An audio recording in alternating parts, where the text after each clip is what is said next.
لبيك اللهم لبيك لبيك لا شريك لك لبيك إن الحمد والنعمة لك والملك لا شريك لك. Assalamualaikum warahmatullahi wabarakatuh, sahabat Al-Hikayat dimanapun berada.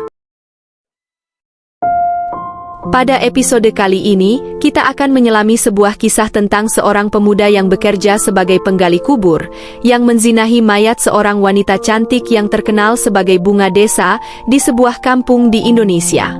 Namun, ketika ia berangkat menunaikan ibadah umroh di Tanah Suci, sebuah azab yang mengerikan menantinya. Seperti apa azab yang ia terima akibat dosa besar yang dilakukannya?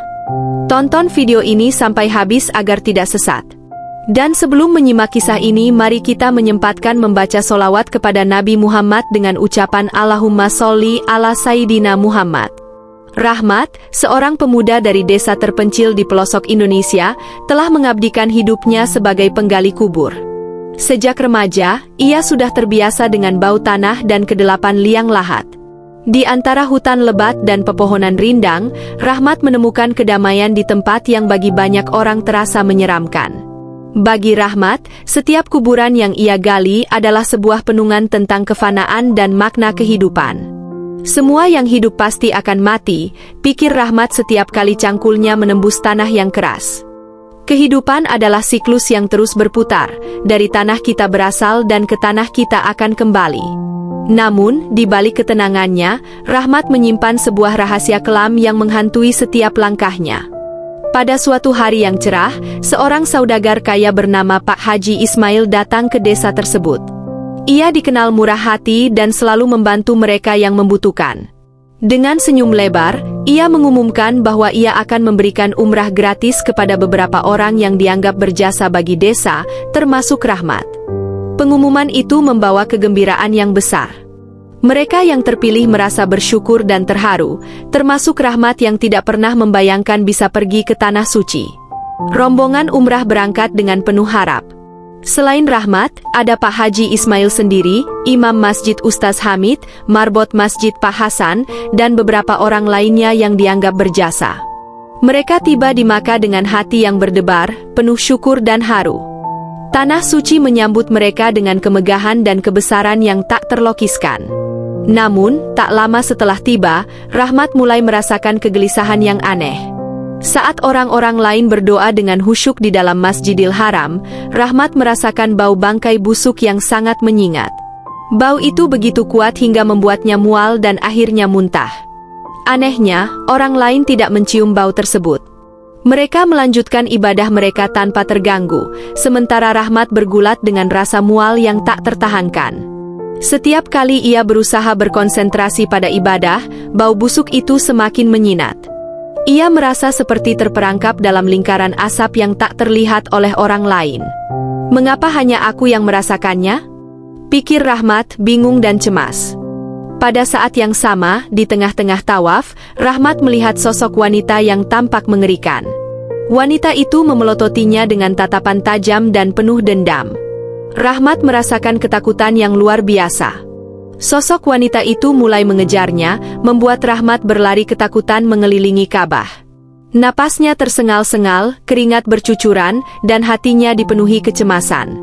Namun, setiap kali ia menolak ke belakang, wanita itu semakin mendekat. Wanita itu, siapa dia?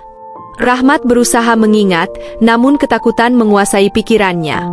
Ia berlari sekuat tenaga, namun sosok itu selalu berada di dekatnya, seolah-olah memburu dengan dendam yang tak terpuaskan. Apakah ini hukuman dari Tuhan? Tapi atas dosa apa, pikirnya terengah-engah. Di hari berikutnya, Rahmat merasakan sakit yang luar biasa di kelaminnya. Rasa sakit itu begitu hebat, hingga membuatnya menangis kesakitan. Ia berusaha mencari bantuan, namun dokter tidak menemukan apa-apa yang salah. Rasa sakit itu terus menghantuinya, membuatnya tidak bisa tidur atau makan dengan tenang. Asap yang dialami Rahmat tak berhenti di situ saja. Di malam hari, saat Rahmat tertidur di hotel, ia bermimpi buruk. Ia melihat wanita yang sama, yang memelototinya dengan penuh amarah. Wanita itu mengejarnya dalam mimpinya, membuat Rahmat berlari dengan sekuat tenaga. Namun, tak peduli seberapa cepat ia berlari, wanita itu selalu berada tepat di belakangnya. Aku celaka, pikir Rahmat dalam mimpinya, apa yang telah aku lakukan? Wanita itu akhirnya berhasil menangkapnya. Dengan suara yang penuh kemarahan, wanita itu berkata, "Sungguh celaka engkau wahai pemuda. Apakah engkau tidak malu kepada Tuhan yang telah membalasmu di hari kiamat? Pada saat semua orang dituntut balas, engkau membiarkan aku dalam keadaan telanjang dan berhadas besar di hadapan Tuhanku." Rahmat terbangun dengan teriakan, keringat dingin membasahi tubuhnya, dan air mata mengalir di pipinya.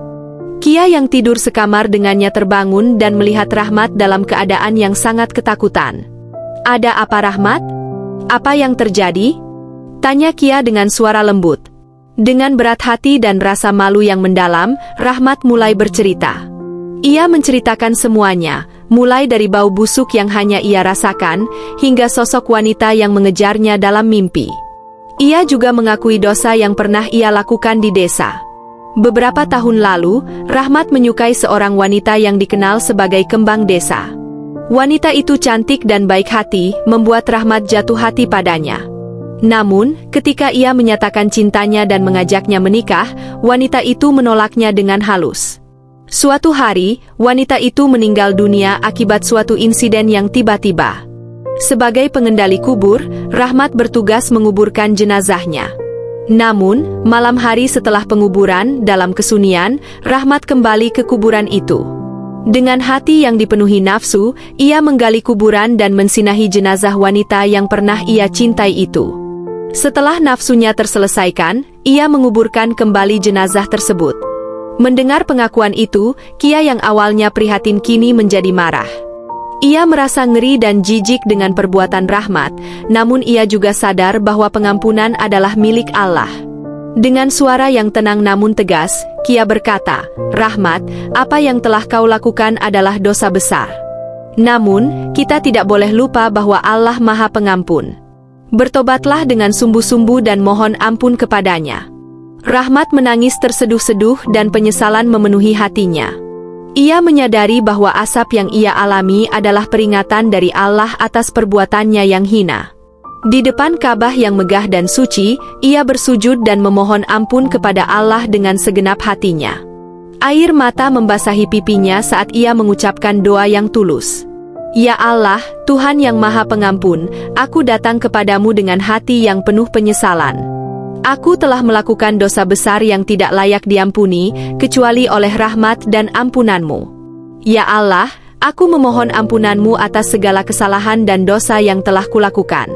Rahmat merasakan ketenangan yang luar biasa setelah mengucapkan doanya, seolah-olah beban berat yang selama ini menghantui dirinya perlahan terangkat. Ia merasa bahwa Allah telah mendengar doanya dan memberikan kesempatan untuk memperbaiki dirinya. Setelah kembali ke desa, Rahmat menjalani hidup dengan penuh penyesalan dan berusaha memperbaiki dirinya. Ia lebih banyak beribadah dan membantu orang-orang di sekitarnya. Meskipun dosa masa lalunya tidak bisa dihapus, Rahmat bertekad untuk menjalani hidup dengan lebih baik. Demikianlah kisahnya, semoga desa ini menjadi pelajaran bagi kita semua. Assalamualaikum warahmatullahi wabarakatuh.